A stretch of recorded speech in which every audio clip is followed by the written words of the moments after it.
Hello, and again, welcome to another Ethan Molar engineering video. Today we're going to be looking at molar flow variable transformation, which is to say we're going to take a look at how chemical engineers usually describe flows that are mixtures of several different components: water, toluene, methanol, anything you want to throw together in a pipe. Chemical engineers usually describe it with molar flow ratios or proportions. So example, you'd say it's 50% or 0.5 water, 50% methanol, so 0.5 and 0.5, or you could have three things and have 0.4, 0.3, and 0.3. Doesn't matter how they're distributed or how many things you have, but there are some important constraints that come along with using molar flow descriptions of pipes. So the first thing is that obviously the more components you have, the more different fluids you have in the same pipe together, the more complicated it's going to be. And the reason it gets more complicated is because of the constraints that are kind of defining for a molar flow proportion. Specifically the proportion part, that's the real issue. So we know that when we're working with proportions, an xi is what we're going to be using to denote something that is a molar fraction. So x of I, we know that for all of our x of i's, no matter how many components we have, they all have to add up to 1, because you can't have more than 100% of your fluid being made up of different fluids. That just doesn't make sense. So this is a really important one. Your proportions have to add up to 1. The other really important thing is that for any individual proportion, so for example, if you're looking specifically at water within a pipe that has many, many fluids in it, we know that for an individual one, there are bounds on what that individual proportion can be. It has to be contained between 0 and 1, because you can't have water making up 150% of your pipe flow either. Just like you can't have 150% pipe flow in your pipe, you also can't have an individual component of your fluid flow taking up more than 100%. So between this one right here, this one right here, and this one right here, there are 3 different kinds of equality or inequality that need to be maintained. That's not how you draw a star. I just made a triangle and my brain kind of shut down. My apologies. These 3 things must hold true no matter how many component flows you have. Obviously, this one's just the summation of all of your component molar proportions has to be equal to 1, but this one will increase for every single molar flow you have, because if you have 2 molar flows, you have to write molar flow 1 is less than 0, or molar flow 1 is greater than or equal to 0, molar flow 1 is less than or equal to 1, molar flow 2 is greater than or equal to 0, molar flow 2 is less than or equal to 1, and for every single new fluid you add in your pipe, you have to add more and more of these, and that's terribly inefficient and just annoying to type out. So that's why we're talking about molar flow variable transformation, which is to say we're going to take our molar flows and we're going to convert them to and from an alternative description scheme which is no longer bound by these constraints. And that will mean there's less for us to worry about when we put this into Python and compute our pipe flow percentages, or we try to do statistical dynamics or anything like that. I don't know what statistical dynamics is. Those are just science words that came out of my mouth. Don't worry about it. But the point is that these limitations are needed logically, but they aren't ideal mathematically or computationally or computational resource spending wise. So we're trying to get rid of it. So how do we do that? Well, the easiest way to do it, and not easiest necessarily, but the way Professor Koh would like us to do that is with this specific variable transformation scheme. So we're going to be starting with our V's and our X's. So as I said before, X's represent our standard molar flow proportion, right? 0.0 through 1.0. So I'm going to make an array of these here, x1, x2, x3, x4, add some commas, dot, dot, dot, all the way to x of n, x of n right here.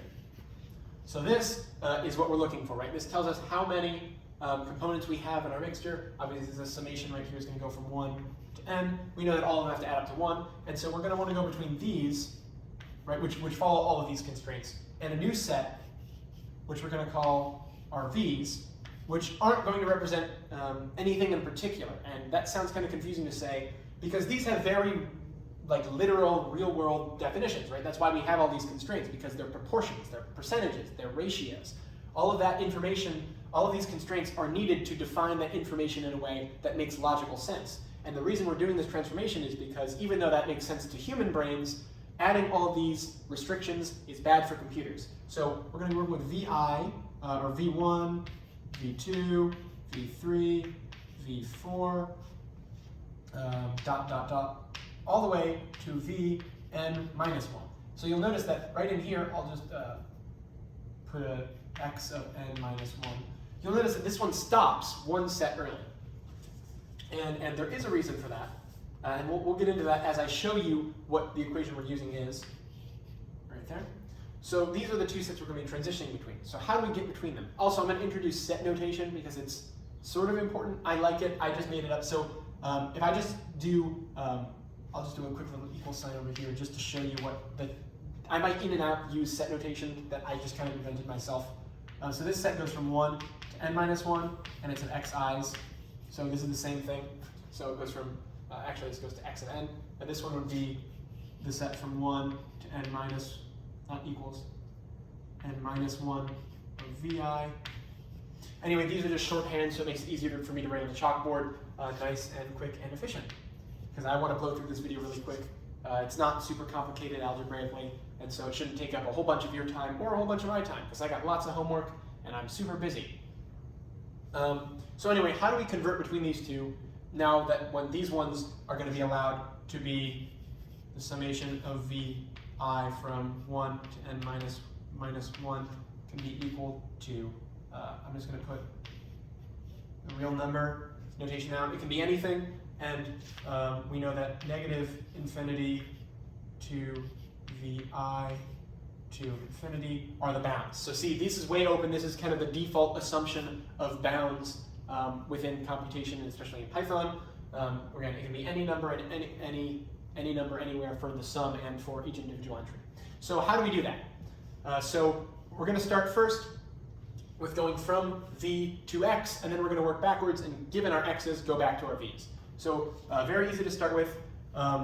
This is kind of what Carlos gave us. This is his ideal method. I'm not sure if he came up with it himself, literally, like this is of his own brainchild, or if he found it somewhere that's not very popularized. But either way, this is the transformation we're going to use. So we're going to get our x of i's are going to be equal to a fraction. And on the top of the fraction is going to be the e to the power of vi.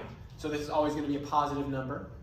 And on the bottom, we're going to have 1 plus the sum from 1 to n minus 1 of, not just vi, that's my eraser, of e to the vi. So this right here is going to tell us all of our x of i's, but for numbers 1 to n minus 1. So I'm going to put a set notation right here, because this is also from 1 to n minus 1. And obviously the summation already has set notation built into it, and that's kind of why I came up with this, just to make it very clear. This is going to be transforming our set of vi's from 1 to n minus 1, this thing I wrote right here, into our x of xi's from 1 to n minus 1. And you'll notice that this final term is missing from that. But that's okay, because we can solve for it very easily. Now, remember these constraints I talked about. If you see right here, the summation of x of I from 1 to n is equal to 1. So if we were to write this as x of n minus 1, right, if we wanted to change the bounds of that, we'd have to pull the final term off of that summation. So because of that, we know that the summation from 1 to n minus 1 of x of I plus x of n must be equal to 1. Again, I just did what I said here. I just changed the bounds. I moved the bound down from 1 to n to 1 to n minus 1, so we had to pull x of n out. And so we can just solve for that by saying x of n is equal to 1 minus the summation from 1 to n minus 1 of x of I. So I'm going to circle this, and I'm going to circle this. This is kind of Carlos's variable transformations. If you're given a set of vi's, you can work and figure out what your x of i's are from 1 to n minus 1, and then by adding those up together and seeing what is missing that would take us to the summation of 1, we can figure out what x of n is, and Bob's your uncle, we have our answers. Now, it becomes a little bit more tricky trying to go backwards, because if you notice, and this is something that's pretty obvious, again, we're starting with a vi set from 1 to n minus 1. And we're ending with a set of x of n, of x of 1 to x of n. So again, we have an extra term in our final set of x's that we didn't have a corresponding entry in our v of i's.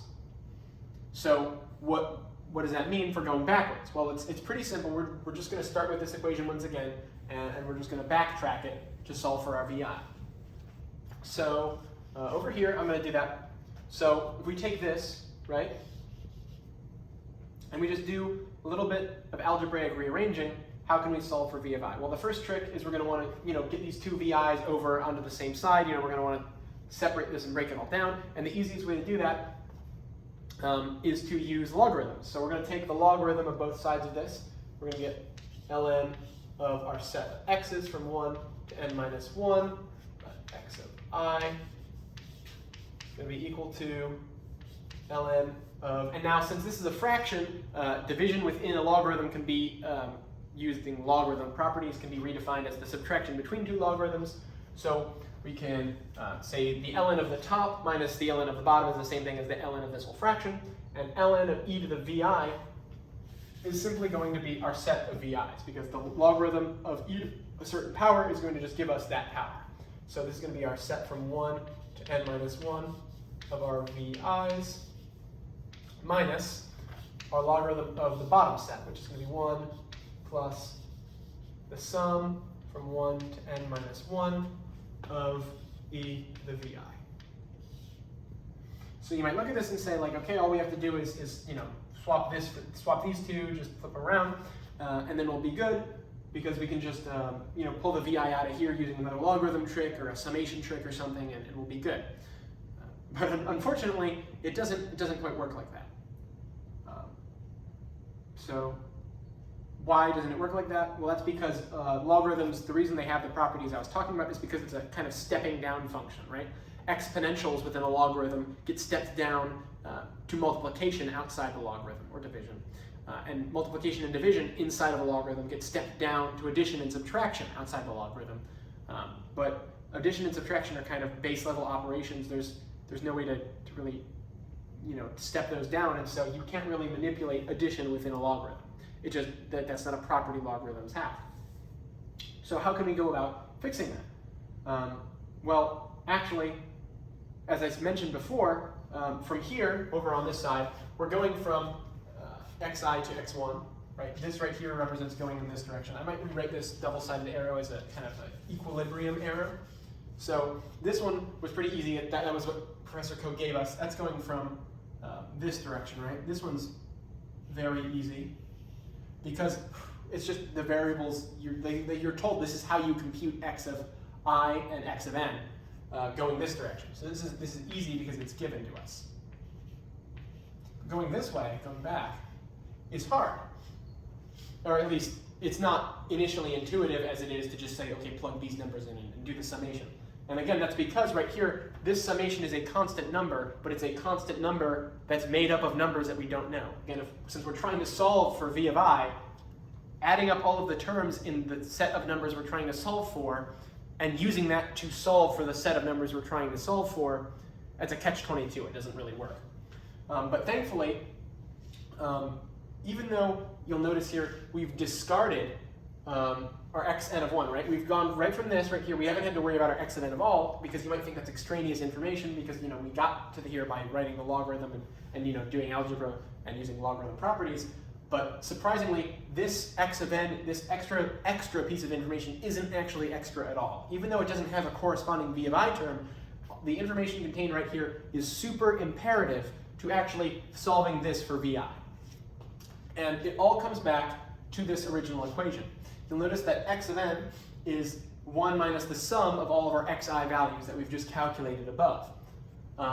So all that we're going to do to solve this conundrum is we're going to take this definition of x of I and plug it in. So if we plug this into here, you'll notice that x of n becomes equal to 1 minus the summation from 1 to n minus 1 of a fraction of e to the vi over 1 plus the summation of e to the vi from 1 to n minus 1. So again, all we've done is we've substituted the definition of our xi into the definition of our xn. So this is the extra bit of information we need to now solve for our e to the vi's. Because, as I mentioned before, 1 plus e, I mean obviously 1 is a constant, but this sum of e to the vi's, even though we don't know what that number is, that's a constant number. It doesn't depend on what index of e to the vi in regards to this summation. Obviously for this individual summation, each e to the vi is a different number, but then we're smushing them all together, we're adding them all up, and then adding 1 to it to get the final denominator of the fraction for this summation. So for the outer summation, this inner summation does not matter, it's a constant. So what that means is we can pull this bottom half of our fraction out of our summation. And so we'll get that x of n is equal to 1 minus, and then we'll do the fraction 1 over 1 plus summation of from 1 to n minus 1 of e to the vi, all outside the summation of 1 to n minus 1 of e to the vi. And again, that's just a property of summations that if you have a constant that doesn't depend on your index, you can just pull it to the outside and make it multiplication, because again, multiplication is just sequential addition. That's what I mean by stepping up and stepping down arithmetic operations. Very common thing in these videos that I'm doing on my chalkboard, if you're paying attention. So now what we're going to do is just some really, really simple algebra. We're going to add this whole term to this side, subtract x of n, so we're just going to swap these two so that this multiplication times the summation is by itself, and then we're going to multiply over by this bottom half of the fraction onto both sides, so that way we'll get sum of e to the vi by itself. So I'll do that in 2 steps. So we'll have 1 over 1 plus n minus 1 summation 1 e to the vi 1 n minus 1 e to the vi is equal to x n minus 1, or 1 minus xn, that's my bad, 1 minus xn. So again, all I do is I swap these two, and now we're going to multiply both sides by 1 over 1 plus e to the, or multiply it by the reciprocal of this fraction, which is going to be the denominator. So we're going to get by itself, I'm going to write it over here, just to make room. We're going to get that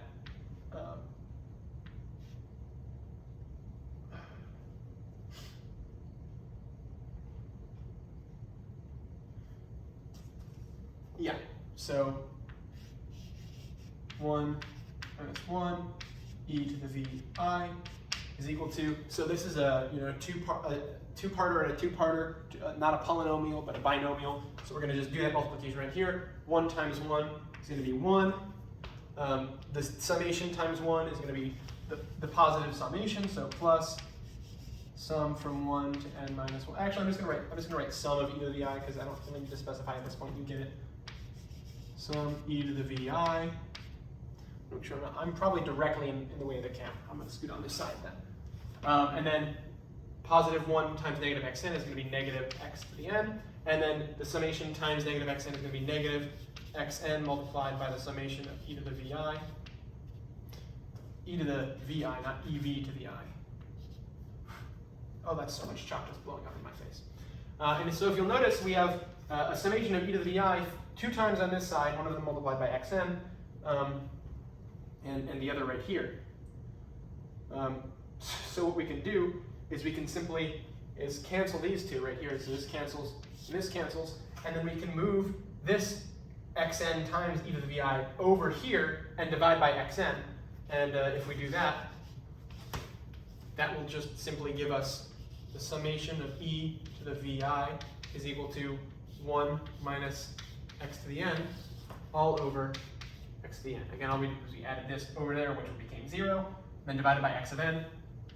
So we've ended with this little tidbit of information. So what's really interesting about this variable transformation business is the fact that our sum, the sum of the variables who we don't know what any of these vi's are yet, but we do know the value of their summation is completely dictated by that extra final term, x to the n. 1 minus xn divided by x of n is going to tell us our summation, which is just I think a really cool something that doesn't seem like naturally intuitive. You don't look at the number x of n and this summation right here, x of n is equal to 1 minus all of the other xi's, and think, yeah, that'll tell me a lot about the sum down here. Like it's not very intuitive. But when you do this very simple algebra, 10th grade algebra, it becomes obviously apparent. It's kind of trivial to prove once you've seen it. But this is really important because now this will allow us to actually solve for our v of i's, because once we replace that up here, I'll just draw that little arrow. Once we substitute that in, we'll only have one v of I, and it'll be very easy to solve it because we'll just be moving things around. So all I'm going to do is I'm going to substitute that in and add this to this side of our equation. So we're going to have v of I from 1 to n minus 1 is going to be equal to the natural log of n minus 1 to 1 of xi. So again, our whole set of xi's that we're starting with, excluding our x of n variable, because we'd be splitting that right here. We'd use this and use this for this transformation, but obviously I don't want to actually split that, so I'll get rid of that right there.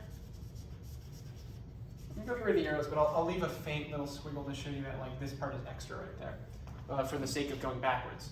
Anyway, so that's our, not including the final term of xn, minus, or I guess it would be plus at this point because we're moving it over, plus the ln, the natural log of 1, plus, and then we can substitute our fraction in here for our summation, 1 minus xn over xn. And that right there is our variable transformation.